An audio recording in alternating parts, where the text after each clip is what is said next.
όλους εσάς που βρίσκεστε σήμερα εδώ και μας αφιερώνετε λίγο από τον χρόνο σας. Το πόσο σημαντικό είναι το παιχνίδι για την ανάπτυξη του παιδιού έχει επισημανθεί από τις συστάσεις παιδαγωγικής, της ψυχολογίας, της κοινωνιολογίας και άλλων συναφών με τον άνθρωπο επιστημών. Το παιδί μέσα από το παιχνίδι αναπτύσσεται, εξελίσσεται, μαθαίνει και εκφράζεται, μαθαίνει να επικοινωνεί, κοινωνικοποιείται και τέλος αναπτύσσει τις δεξιότητές του. Είτε είναι ατομικό, στα τόσα χρόνια στη ζωή του, σωματικό αργότερα, ελεύθερο και οργανωμένο, αποτελεί ένα πολύ σημαντικό παράγοντα μάθησης στην εκπαιδευτική διαδικασία. Έχοντας λοιπόν υπόψη μας όλα τα παραπάνω και θέλοντας να ξεφύγουμε από τις ασκήσεις ρουτίνας και παρατέρματος και πάντα με βάση τους στόχους του μελλοντικού προγράμματος, δημιουργήσαμε δύο παιχνίδια, το Fireball, το οποίο θα αναπτύξει σε λίγο ο συνάδελφος κ. Παπαδόπουλος και το πυραβέδιο Ping-Pong. Αμφότερα και τα δύο παιχνίδια, μέσα από τους δύο οδηγούς που έχουμε, τα οποία είναι και τα δύο σε παιχνιώδη μορφή, διακρίνονται τόσο για τη λεπτομερή περιγραφή τους, όσο και για την ευθυνή τοποθεσία. Ποιότητες που θα καθιστούν εφαρμόσιμα τόσο στο σχολικό όσο και στο μαζικό αθλητισμό. Το επιταπέδιο Ping-Pong λοιπόν είναι ένα παιχνίδι που προμηθεύεται στο Ρόκο του Κοινωνικού Θεσσαλονίκη εξαιτίας της μεγάλης έλλειψης εκπαιδευτικής υποδομής που έχουμε. Αργότερα, στη δεκαετία του 2000, διδάχθηκε στα εκπαιδευτήρια Ανδρεάτη, όπου και εργαζόμαστε μέχρι σήμερα, και το 2012 έγινε γνωστός στους γυμναστές της Βορείου Ελλάδος μέσα από ημερίδες που είχαν οργανώσει οι ιστορικοί μας σύμβουλοι, κ. Μπουζιώτης και η κ. Ιωσήφιδου. Ο στόχος του παιχνιδιού είναι η ανάπτυξη ικανοτήτων όπως είναι η ταχύτητα αντίδρασης, η εκτιμησία, η εκρηκτικότητα, η καλλιέργεια νευρονικής συναμωγής, ο υποκινητικός συντονισμός, παρατηρητικότητα, χρήση, συνεργασία και άλλα. Κάθε φορά βέβαια, σε σχέση με το τι θέλουμε να αναπτύξουμε, προσαρμόζονται και τους κανόνες και το παιχνίδι τα παιχνίδια. Παραδείγματος χάρη, αν θέλω να αναπτύξω έννοιες όπως είναι η αίσθηση του χώρου, ή αν θέλω να αναπτύξω περιφερικό οπτικό συντονισμό, μεταβάλλω τις διαστάσεις του κυπέδου. Αν θέλω να σταθώ περισσότερο στη συνεργασία, στην κρίση και στις στρατηγικές, πάλι τροποποιώ τους κανόνες και θα δούμε αργότερα πώς μπορεί να γίνει αυτό. Ο σκοπός της κάθε ομάδας είναι να κερδίσει πρώτη 3 σετ των 15 πόντων. Το παιχνίδι μπορεί να διεξαχθεί τόσο σε εξωτερικό όσο και σε εσωτερικό χώρο. Το μόνο που μας χρειάζεται είναι να έχουμε ένα στέρεο έδαφος για να μπορεί να αναπτυχθεί η μπάλα. Μπορεί να είναι ατομικό ή ομαδικό. Ατομικό κυρίως το χρησιμοποιούμε στα πρώτα χρόνια, του νηπιαγωγείου και στην πρώτη δευτέρα τάξη. Αργότερα, όσο τα παιδιά αρχίζουν και μαθαίνουν τεχνικές, πηγαίνουμε στο να αναπτύξουμε άλλους στόχους και αρχίζουμε και παίζουμε 2-2 μέχρι και 6-6. Μπορεί επίσης να χρησιμοποιηθεί σαν πολυσαγωγικό για άλλα αθλήματα, θα δείτε ότι έχουμε πάρα πολλά στοιχεία από το βόλεϊ και τεχνικά, αλλά και στο μέρος του κανονισμού. Δίνεται η δυνατότητα πάνω στον καθηγητή φυσικής αγωγής να μεταβάλει τις διαστάσεις του κυπέδου και αυτό εξαρτάται και από την ηλικία του παιδιού και από την ικανότητα των παιδιών ανάλογα σε ποια ηλικία βρίσκονται. Οι ιδανικές διαστάσεις για 3-1-2-3 είναι περίπου στο 9-6, αλλά αυτό πάλι εξαρτάται από εσάς και από το επίπεδο στο οποίο βρίσκονται τα παιδιά.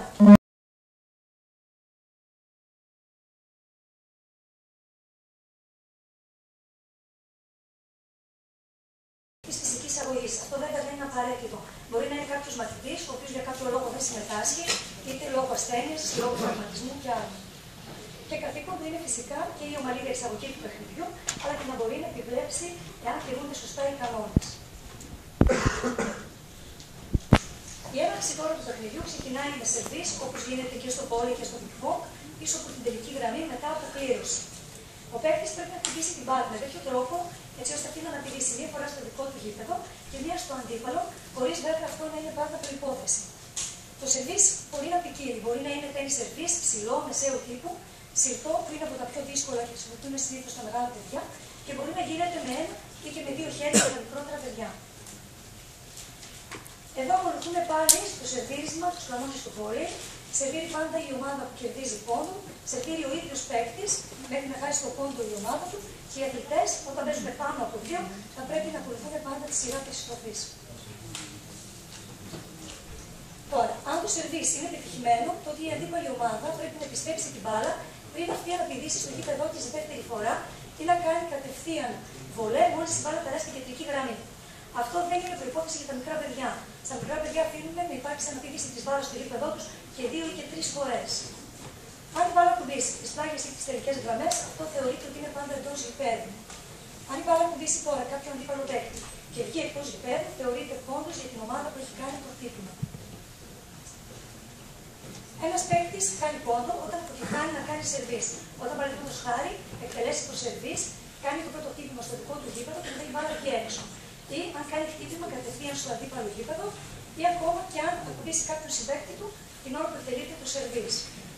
Επίσης, κάνει πόντο αν πατήσει την τελική γραμμή την ώρα του σερβίς, όταν αποτυγχάνει να επιστρέψει ευτυχώς την μπάλα στο γήπεδό του, όταν η μπάλα κουμπίσει 2 φορές στο γήπεδό του, αυτό είπαμε δεν είναι προϋπόθεση για τους μικρούς, και όταν κατά τη διάρκεια του παιχνιδιού πατήσει την κεντρική γραμμή. Τα χτυπήματα της μπάλας μπορούν να γίνουν και με το ένα και με τα 2 χέρια. Έχουμε τα περισσότερα χτυπήματα από το βόλεϊ, πολλά χτυπήματα από το τένις, χωρίς βέβαια να υπάρχει η ρακέτα. Δεν επιτρέπουμε χτυπήματα με τα πόδια, ούτε και με κεφαλιές, κυρίως στα μεγαλύτερα παιδιά. Δεν επιτρέπουμε διπλό χτύπημα της μπάλας από τον ίδιο παίκτη, όταν τα παιδιά είναι αρκετά μεγάλα. Στα μικρά επιτρέπουμε και 2 και 3 χτυπήματα. Οι παίκτες της ίδιας ομάδας μπορούν να ανταλλάξουν μεταξύ τους 2 πάσες όταν μιλάμε για ομαδικό παιχνίδι. Και εννοείται ότι η τρίτη είναι πέρασμα στο αντίπαλο γήπεδο. Η ομάδα λοιπόν που πρώτη θα κατακτήσει 15 πόντους κατακτάει ένα σετ. Η νικητήρια είναι αυτή που κερδίζει την πρώτη στα 3 σετ. Εδώ επίσης, επειδή θέλουμε πάλι τα παιδιά να μιλήσουμε στο βόλεϊ, ακολουθούμε ακριβώς ό,τι γίνεται στο βόλεϊ όσο αφορά στους πόντους. Παραδείγματος χάρη είναι το 14-14 και η εξέλιξη του παιχνιδιού είναι στο 16, με maximum του 21, τους 21 πόντους. Είναι ένα άθλημα που δεν είναι επαφής, συνήθως δεν έχουμε διακοπητισμούς, δεν έχουμε τραυματισμούς, αλλά και οι δύο ομάδες όταν παίζουν σε αγωνιστικό επίπεδο δικαιούνται να κάνουν το καλύτερο δυνατό να κερδίσουν την νίκη. Αυτά βέβαια μέσα στα πλαίσια της αθλητικής συμπεριφοράς και του εφαγωνίζεστε. Υπάρχουν και εδώ οι κάρτες, η κίτρινη και η κόκκινη. Αν κάποια στιγμή η παίκτης επιδεικνύει ανάγνωστη συμπεριφορά, είτε είναι αυτή λεπτική είτε σωματική, δέχεται πρώτη παρατήρηση κίτρινη κάρτα. Δεύτερη παρατήρηση στον ίδιο παίκτη συνεπάγεται πόντος για την άλλη ομάδα. Τρίτη παρατήρηση στον ίδιο παίκτη συνεπάγεται αν είμαστε ένας εναντίον ενός στον άκρο του παιχνιδιού και αποβολή του παίκτη και παίξουμε με λιγότερους παίκτες στην περίπτωση που το παιχνίδι είναι ομαδικό. Αν κάποιος παίκτης τώρα που την αρχή και μιλάμε πάντα για το αγωνιστικό μέρος, όχι για το σχολείο, αρνηθεί να υπακούσει η υποδείξη του παιδί, τότε θα έρθει στον αγώνα. Εδώ υπάρχει ένα τύπο φιλοαγώνος με τους υπεύθυνους της ομάδας της ποινές, είναι μέχρι 3, τους πόντους και τα σετ που μπορεί να έχει κάθε ομάδα. Ακολουθεί ένα βίντεο που δείχνει τα πολύ βασικά χτυπήματα του παιχνιδιού ping-pong.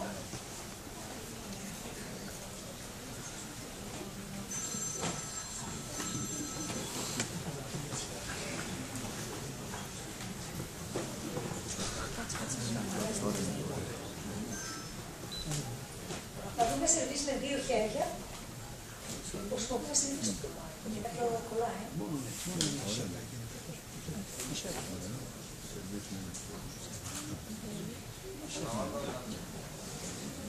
Είναι από πάνω, χτίζονται από πάνω.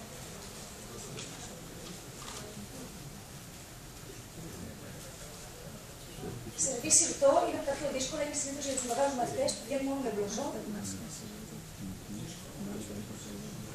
Δύσκολο για τους μαθητές.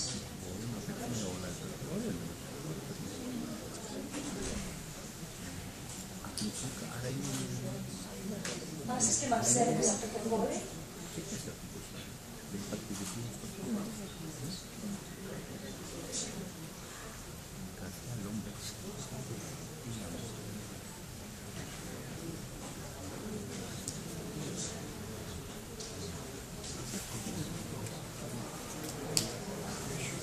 Πήγατε ενός τύπου φόρτα, μπάχα κτλ. Όπως μπορούμε να περάσουμε στο δεύτερο βίντεο, που είναι σε καλύτερη κατάσταση. Πρώτη φορά διδάχτηκαν το ping-pong εκείνη την ώρα.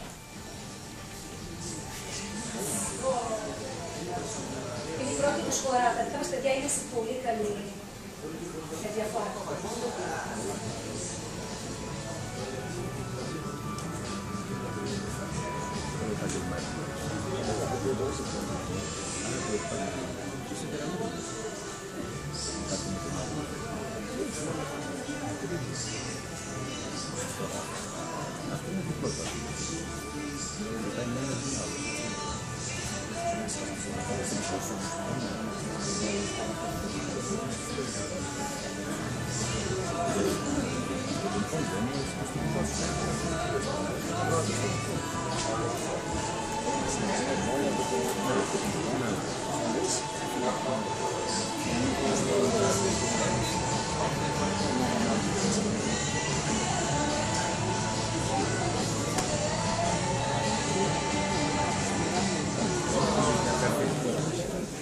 Και ένα άλλο διάγραμμα, το διαγραφικά, η πρώτη ληψηφιόνα, την ώρα που το δείξαμε.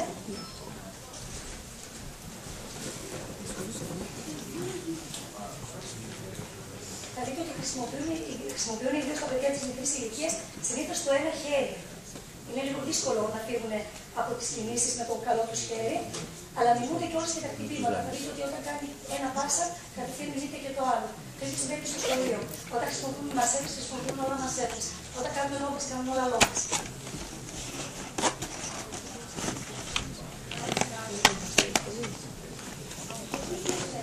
Από το πιατοτείο. Το έχουμε κάνει και στην προσωπική. Πώς θα πάτε πολύ να μάθει κανείς. Θα σας εξηγήσω.